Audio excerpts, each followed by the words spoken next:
Welcome to the Content Matters podcast, where digital content and marketing pros talk shop. Tech may be changing fast, but great content is timeless. Get inside tips, trends, and practical know-how from the top minds in the digital content industry. Sponsored by Ingenix, the uniquely agile content management platform. Hi, everyone. Welcome back to the Content Matters podcast. Today, we're talking to David Greenberg. He is the Senior Vice President of Marketing at ActOn Software. Most of you should probably know that is a marketing automation technology company. David and I talked about how marketing is continually evolving, and we talked about the idea that the pandemic has really accelerated these changes, but these changes were going to happen anyway. We talked about the idea of moving beyond lead nurturing to something he calls experience nurturing, and that is creating experiences across the customer life cycle, the full life cycle. And we talked about how marketing automation can improve the experience, but that too much automation is not necessarily a good thing. One of the other things we talked about was account-based marketing and account-based marketing technology, and whether or not it would replace marketing automation technology at some point in the future. David doesn't think that's going to happen, and so we talked about why he doesn't believe that. We also talked about content, which obviously is important to understand how you create the right content for the right people in the right context so that you're actually breaking through all the noise that's out there. There were lots of things that will make you think about your own marketing strategy in this conversation and how you're using technology to support the entire customer experience. I encourage you to listen to the whole thing. Lots of great stuff. You've actually had a lot of marketing leadership roles, I saw, with a few different companies. And so I was just kind of curious to know, how has marketing kind of changed in your opinion? What's working the same as it always did? What are the challenges that are really, affecting marketers today? Yeah, that's a great question. I think the biggest change that's happening in marketing really starts with how buyers buy nowadays. I think in the last 10 years, there's been a huge transformation in terms of how buyers engage with brands.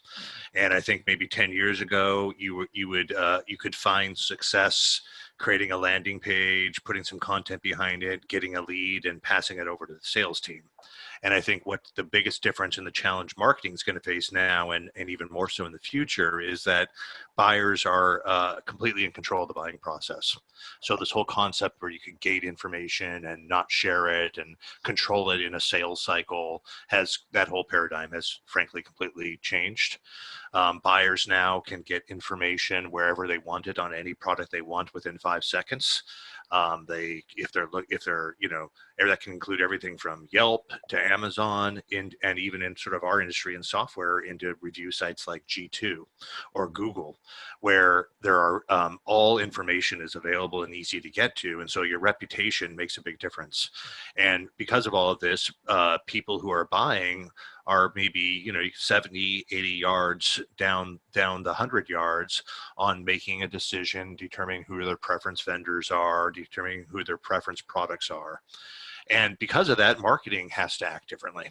And so this kind of hits the sort of on your question, is that marketing now has to think about how do I market in a world now where the advertising dollar is becoming very challenging and expensive, and in combination, buyers don't look at that anymore. They look at their network, they look at peers of theirs, they look at others like them, they look at social sites, they look at review sites, and they are making buying decisions and buying criteria based on that more authentic, open data. So because of that, marketing has to really rethink about how they, think about bringing leads in the door, how they treat them, how they nurture their customers, and how they really start delivering a big customer experience. One other thing I wanted to add, in addition to the buyers now being in much more control than they used to, I think another thing that has happened over the last 5 years in particular is how important brand experience has been. People want to work with companies they trust, and So one thing I am seeing a lot of, and I have absolutely seen this trend across my various roles out in sort of software SaaS world, um, is that buyers really value brand experience. There's some statistic out there. I think this is sort of ironic. Salesforce.com put it out, but 4 out of 5 buyers care more about the brand experience they have than the actual product they buy. So if you really think about that, that means the majority of the people who are going to consider your product care as much, if not more, about how you respond and engage with them and touch them as they do about the offering that you actually have. And they really are viewing that offering as a holistic thing that includes the product plus the experience. Yeah, that makes a lot of sense to me. I mean, certainly something that I look at when I go out and buy things is what is the company like as well, like, and how well do they communicate with you when you try to reach out to them for support and stuff. It's Yeah, certainly and I think in today's age, just to add on to that, I don't think there's a stronger turnoff out there in a buyer market, no matter what you're buying, than you get the premature sales call where they're just trying to reach you and have you buy something, and they actually haven't connected with you. They don't understand your pain, and they're just looking for the sale. I think yeah. that's like a -10 these days. But you know what? So many companies still do that, Absolutely. which is drives the person crazy. And I do when I work with companies in marketing and they want to do the same thing, and I'm like, you can't do that. It's horrible. It doesn't make sense to do it that way anymore. Why are you doing it? Yeah, yeah, and I But think a lot of companies are stuck too, right? That's how it's yeah, always worked. And let's just like the in combination with how much information is now available and how fast technology moves, it's accelerating right now. So maybe even 5 years ago, you might not have felt the pain as much as you're going to feel it now. I think it's exponentially growing, and I really do think there will be a time where the way we think of advertising or lead gen now is going to be completely different. yeah, absolutely. I agree. Do you think that the pandemic and what's happening now is really going to change the way we market going forward forever?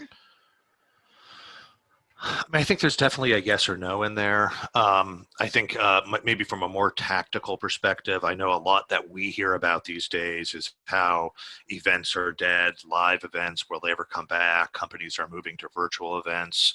And I think that's a really important aspect of this. But, over time, a little knock on wood, this pandemic will get a control and people will start feeling more comfortable. And we are people, so we do need social interaction. Yeah, So I don't think from a tactical perspective, like the world will never see a live event again. So that's yeah, sort of the no. From the yes perspective, there is a lot of yes in that. Number one, this is absolutely accelerating companies' need and desire to move into digital faster. Now, a lot of companies have already done that or began on their journey, but now you don't have options. So yeah, you're seeing a lot of laggard industries or industries that are maybe a little bit behind the curve, really trying to move into digital quickly because it's the primary way now you can engage and drive interest in your brand, whereas you probably had many other channels over time. So I do believe that will stick over time, and digital, 5 years from now, if we were to take a test on what percentage of the overall marketing mix is digital now versus 5 years, I do expect and think that will increase and continue to increase, especially as brands who haven't gone into that as much begin to see the benefits and learn how to do digital in a way maybe they haven't felt comfortable doing before. So I do think longer term, from an industry perspective, the pandemic has absolutely pushed marketers into really relying on digital, and those who survive are going to get good at it. And yeah. I think that is going to be here to stay. Now, the only caveat I would say this is the world was going there anyway. I think the pandemic is fuel in that area in terms of need to get to that point. Bad thing to happen, but a good thing to kind of help some brands wake up and realize that they need to change the way they do things. Yeah, yeah. Yeah. So, which kind of leads me to a question for your company, ActOn, because you've gone through a major brand change We just have. just recently too. So, what is growth marketing automation? Yeah, the great question. So here's how we define it. First, growth marketing automation is this concept of using marketing behavioral data and automating your marketing processes beyond the lead. Okay, so like for number one is growth marketing is the concept of marketing impacting the area of the business where growth can be gained the most. So I think traditionally a lot of marketers get stuck sort of in their function. Like, I'm on the demand gen team, so my job is just to generate leads. Or I'm in customer marketing, so my job is to produce customer testimonials. Growth marketing is really looking at the whole customer journey more holistically, and applying a lot of the marketing disciplines where the business can see the most growth. Some businesses, frankly, have lots of new business coming in, but they can't retain it. Growth marketing is going to be looking at, what am I doing to help retain that business and make sure that the brand image is retained out there in the market. So the way we think about it here at ActOn is, we have a behavioral automation system that can track all the behavior of your prospects, customers, and product users. And that all goes into a centralized database so you can engage with your customers appropriately. So we think about this in really three ways. One way is we help you really grow your business by using behavioral automation to both grow, generate leads and grow and upsell your customers. But we also think about it in terms of generating great customer experiences that make your brand memorable. And that includes things like automating your buyer journey. And again, every company's buyer journey is different for the most part. That includes automating your customer advocacy programs. I think I hit on this a little bit earlier. Your happy customers are the lead generator of your future customers. And I truly believe that is where we will ultimately end, which is, if you're out there, they're going to find peers who already are using you, and that's how they're going to make their selection. So when I think about customer experience and brand experience, we really think about it as like, what are we doing to help you automate your buyer journeys or your customer journeys? What are we doing to help automate and understand who your advocates really are and treat them differently so you get more gain? And also how you deliver that real personalized experience. Again, the whole reason we want to be, we and our customers find value in tracking all of this customer behavior is then they can take meaningful action that is more connected with the end customer that they probably couldn't do before. And then the very last piece I just want to talk about on the growth marketing automation is it's also using very traditional, marketing automation has come a long way in 15 years. It was invented, like I said, where the context was, wow, if you can create a landing page and put a form on it quickly and get that lead to sales, you've won. And that just doesn't hold water anymore. So one area we are seeing a lot of traction and spent a lot of time is also around product engagement. Now, product here can be software, it could be a widget, it could be an insurance offering, but what's very important these days that brands, particularly in the concept of growth marketing, are figuring out how they get customers to get value out of the product quickly, get the full value out of the product. And that's something marketers traditionally have not spent a lot of time on. And that is happening more and more these days as marketers begin to understand that I need to control more and have more influence on the full journey rather than just the lead creation part of the equation. So I like what you're saying. I'm trying to kind of understand. So I've used ActOn before, so I used it. It's Yep. probably been a year since I've used it. So has it changed in terms of, like, you've added this orchestration capability that's new to it, right? Correct, that's new. And we always had automation features, but we've certainly added more advanced automation features. We've also added in multi-channel. ActOn earlier in its life was very focused on email, and as were a lot of companies. Yeah. And as we know, multi-channel is more important. So we have recently relaunched mobile capabilities. We've also launched capabilities with event triggers. One thing that businesses have is they have a lot of systems in place, and those systems have actions, and we can send, and a lot of our customers send those third-party systems into our action engine, which then drives the engagement down the road. So event triggers are very important. So things like receipts and shipping information can be sent, and kind of this goes back to that brand experience, so the customer feels like they're being taken care of. And so more and more we see marketing playing a pretty heavy hand in all of those areas, all of those touch points with the customer. Yeah, I mean, what makes sense that they say marketing has to play a bigger role in the full life cycle of the customer. It can't just be, like you said, bring the leads in the door. They have to do more than that. Yeah. Because you have that revenue responsibility now that you have to prove. Absolutely. And I would also throw in that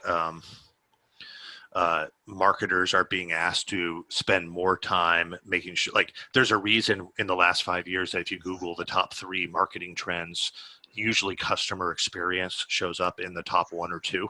Yeah. And it's because it comes back to that, the value of happy customers, the value of customers having a great brand experience. It's worth its weight in gold. Whereas, 10 years ago, you could kind of get by because there was no visibility.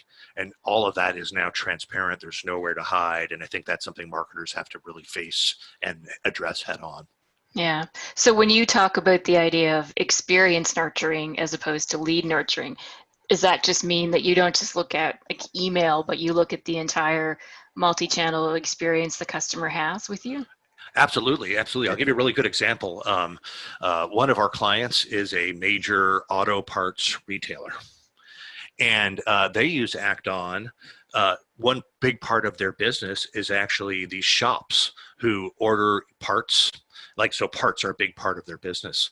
They're using us to automate the whole process of when the parts they've ordered have been made available, and where the closest one in proximity of that company is. That's marketing driving that. This isn't like an operational conversation. And the reason they're doing it is they know that all of these shops out there, they can get parts from a million other places. They want someone that is thinking of them, keeping them updated, making sure that they're being considerate of, like, hey, you could drive 60 miles, but we have one 3 miles away from you. It's available now. Go talk to Jill. Jill's waiting with it. Now that's service, that's experience, that's going to make that company want to do repeat orders. So I'm just giving you an example of, like, these are maybe not how marketing has always thought of customer lifecycle, but this is a part of the customer lifecycle, and the overall experience is more important than ever. Yeah. So, oh, sorry. So my question, and it flipped past my head. So this, absolutely agree that you have to look at it that way, but how do you get management to kind of understand and see that that's the way marketing needs to go? Because for as much as marketers understand they need to play a bigger role, sometimes it's hard to get executive to think past marketing is just, being in a little box and sales in a little box. And, how do you get past that? Yeah, that's a great point. And there's a lot of culture inside of that question that you're asking right there, because you're going to have some immediate, if you don't have an experience-oriented culture, a service-oriented culture, you're going to have a hard time to begin with, right? Yeah. And those who don't do that, candidly, don't survive and haven't survived. I think if you go back and look, there's a lot of proof points on that. But you are very right that what in the old world, where it was just about lead generation, marketing kind of had the full control of that area. So you didn't really always have to work with other executives minus your sales partner or the sales executive. Right. But in this new world, you're working with professional services, support teams, operational teams. So,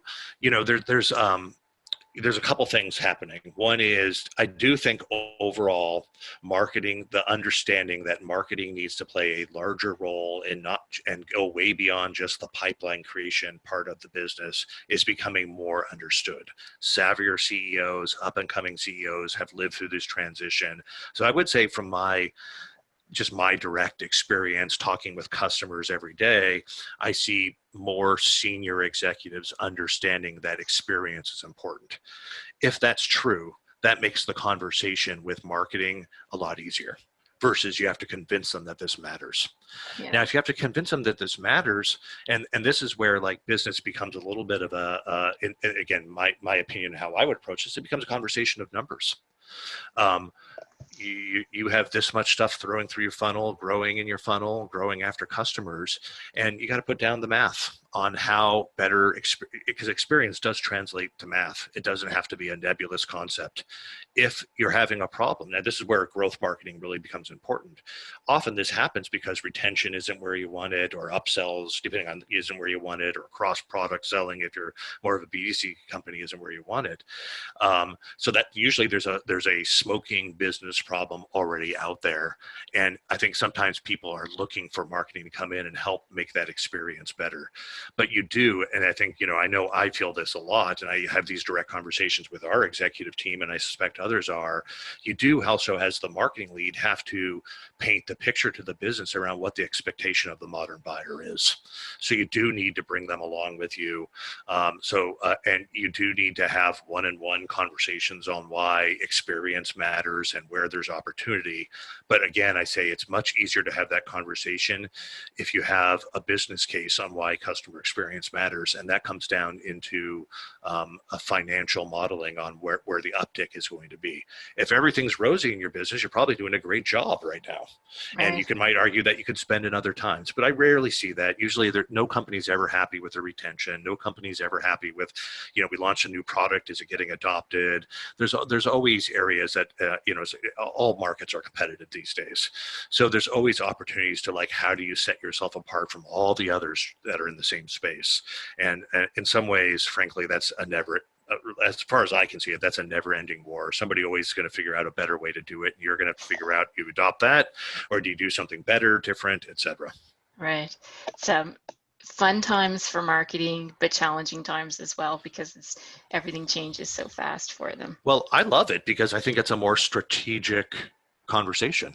Yes. It's not just you're in your own silo and, look, my job is to produce 1,000 leads and that's my job. If that's what you're thinking, and again, some companies that can be fine, but I would challenge that's not probably where modern marketing is going. Yeah. Again, important, very important part of the business. I'm not discounting that, but there's so much more to make that lead flow happen. Yeah. So let's talk about automation then. How can a marketer leverage automation and AI to improve experiences and scale their programs? And the flip side of that is, can you go too far with automation? Yeah, that's a great question. And yeah, you definitely can go too far with automation. I think all of us might have received some emails or communications that felt like it was going too far in automation. Because I think you got to be really careful with automation. Automation shouldn't be robot. Like, a lot of people think, oh, I'm going to automate things, so therefore it's robotic.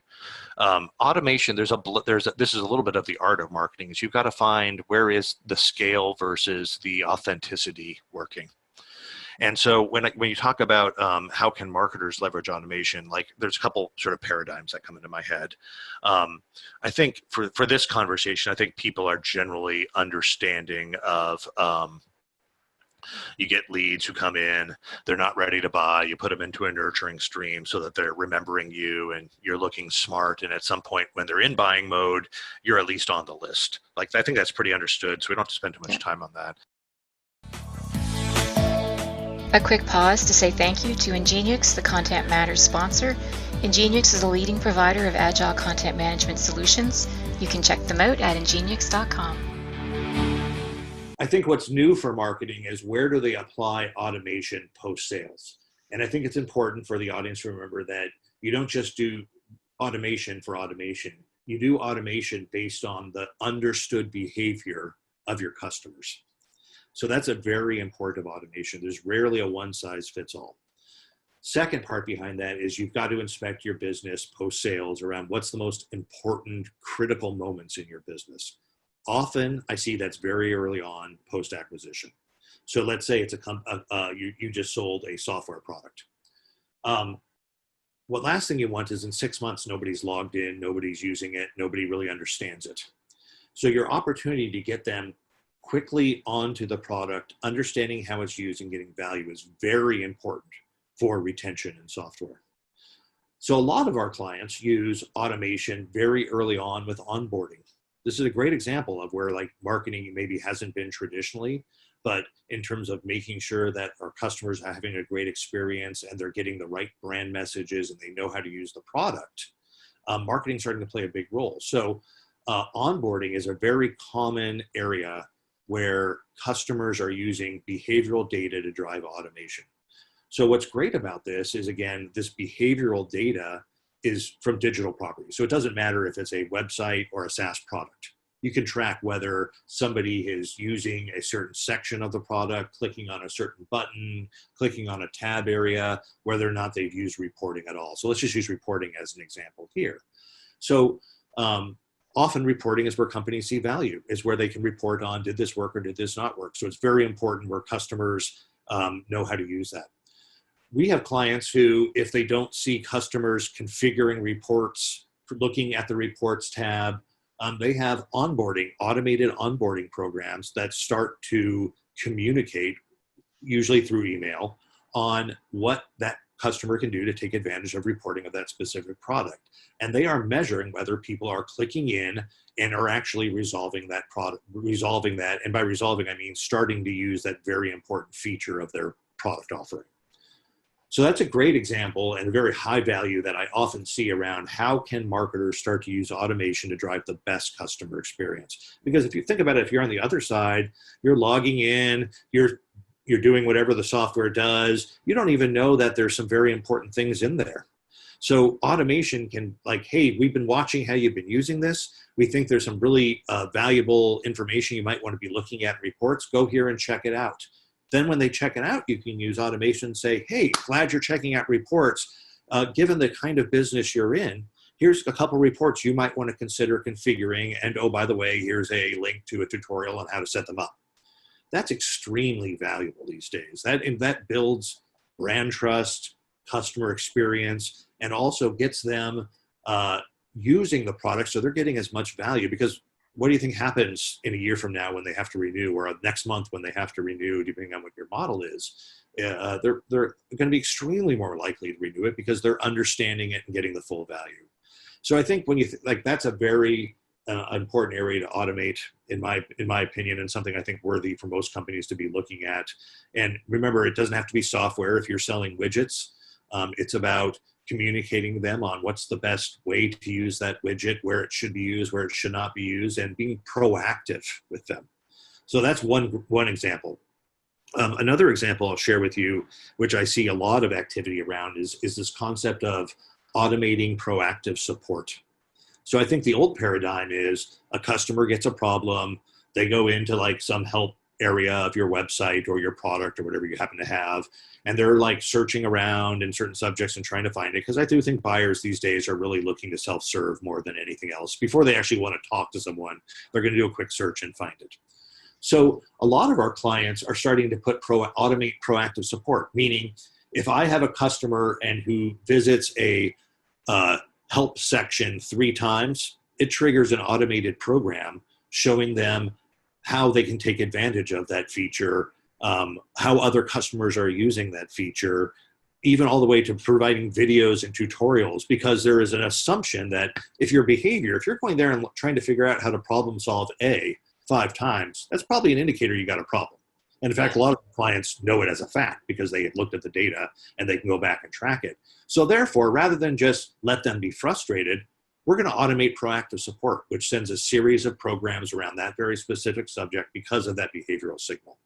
So anyway, those are 2 very different, but I think very applicable and somewhat universal scenarios that I think maybe the audience can think about around how do we evolve marketing and how does marketing begin to play a larger role in customer experience.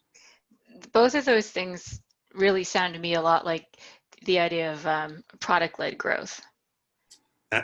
I hear that term intertwined quite a bit too. Now, product-led growth, very, in my opinion, I'd love to hear what you think, but very leaned into the software world.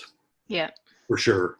And I think you'll see a lot of, like, by the way, every company is a software company these days for the most part, but in the software industry. And I do think you're right that trend is going to continue even in more laggard industries over time. Absolutely. Yeah, like there's a lot of crossover, even though product-led growth is more for companies who might start with a free or a partially free solution and they're trying to upsell you and they kind of push the growth through, selling the product. But there's a lot of tactics inside that capability that you can apply to companies that don't have a free version that they're trying to upgrade you to a paid version.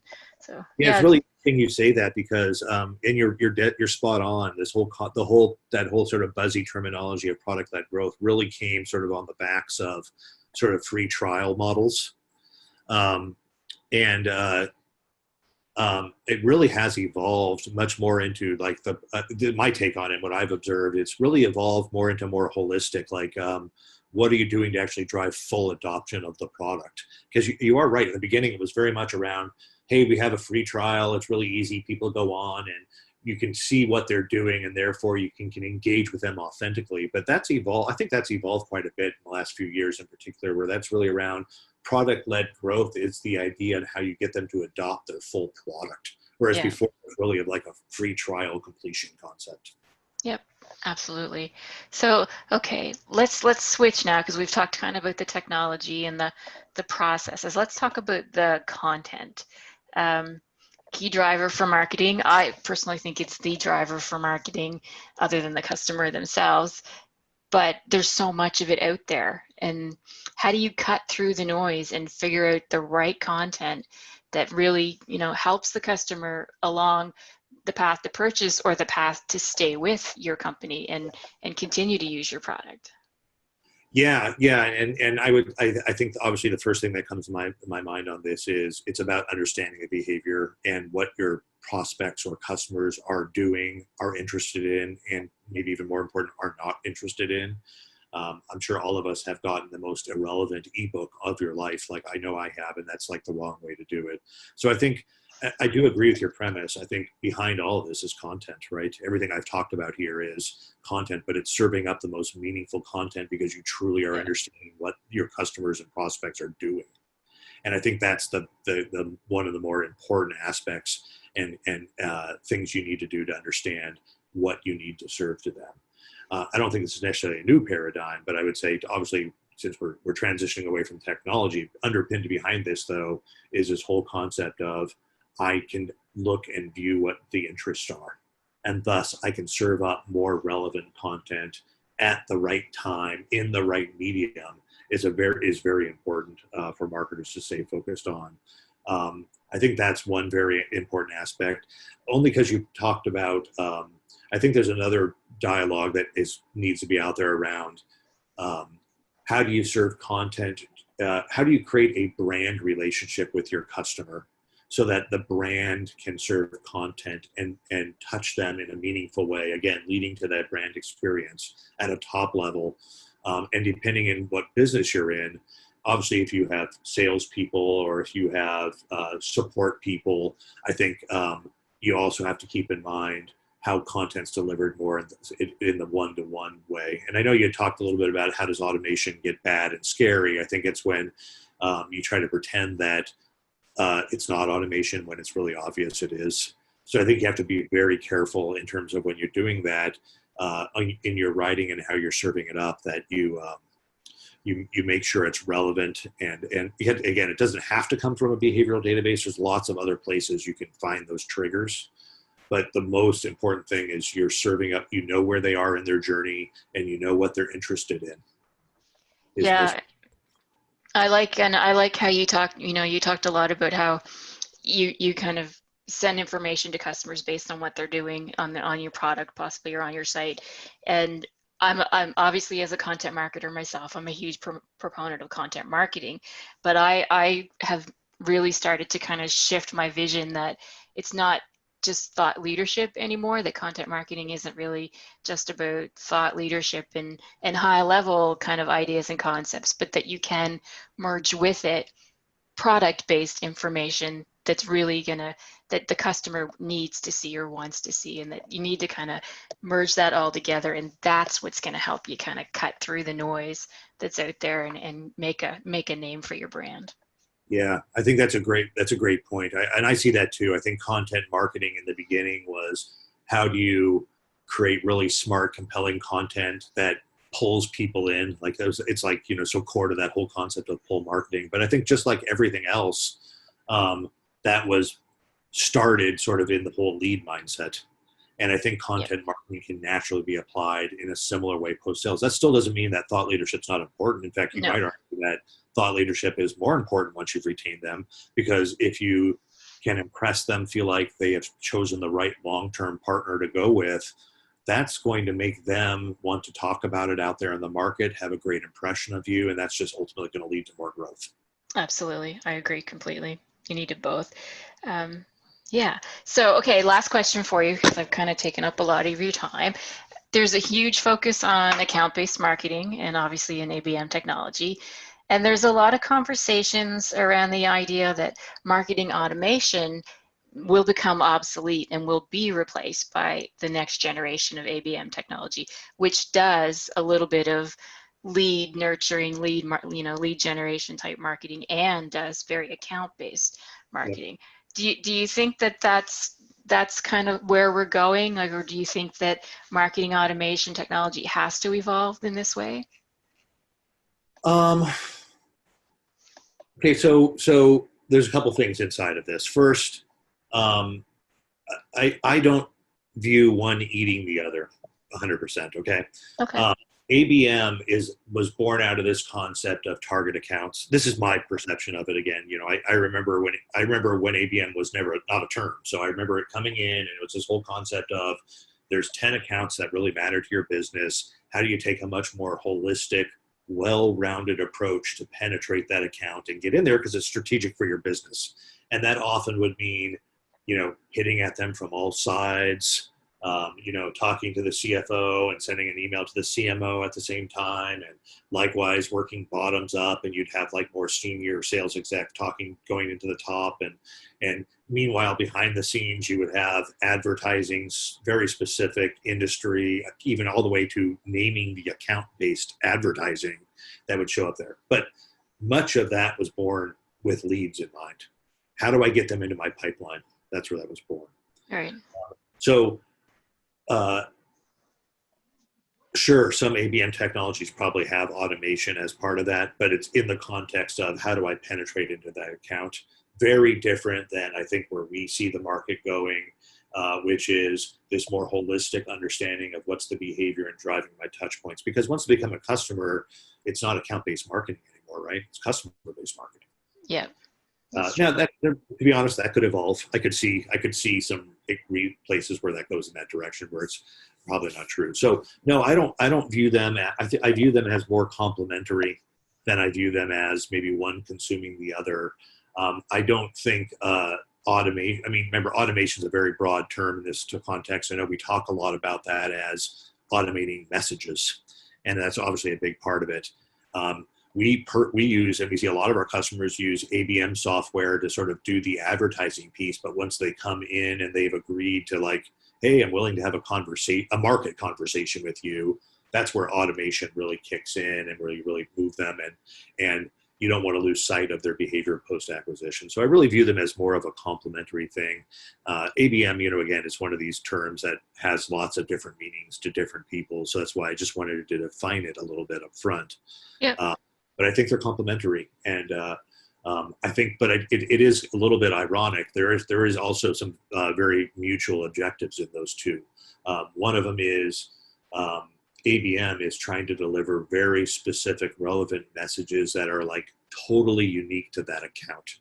Like, you just had an investor call and they talked about this. Shouldn't you move to B, or something like that?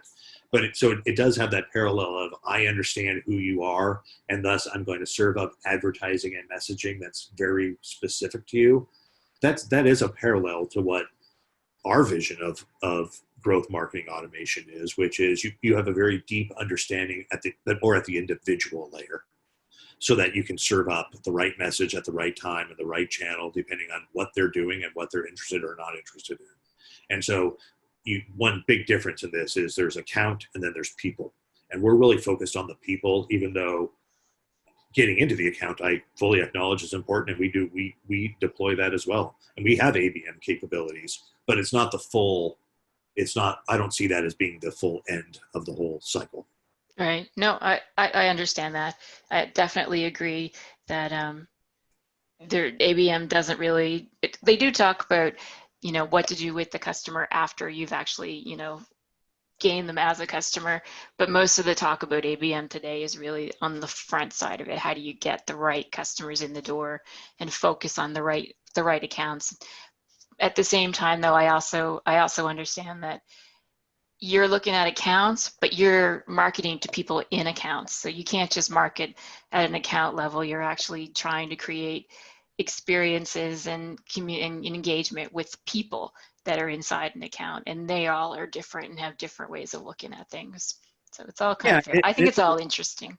It is, and I think you could put an argument that In the same way, content marketing has evolved, right? It used to be just on the lead gen side. How do I get thought leadership out there, attract the right kind of leads? And now it's fitting into product engagement and Yeah. a post-sales group. There's an interesting concept that, and I think is applicable, that I don't know why ABM wouldn't over time will probably do the same thing, which is instead of ABM just being focused on how do I create the lead from the CEO of that company, I think ABM over time might be, how am I making sure the CFO is seeing value in my product now that they purchase us? How am I making sure the other groups in marketing are getting value out of it? Like in the new world, and you're being literal, I think that's what account-based marketing would mean. We're just not quite there yet. Yeah, I think that's definitely how people look at it. But yeah, it's a slowly evolving process and strategy. It's not just a technology. It's definitely a strategy that is taking time to evolve, just like everything else does. So yeah. Sure. Well, this has been a great conversation, David. I really appreciate you taking the time to talk to me. Likewise, I very much enjoyed it. Thank you for having me. No problem. Thank you.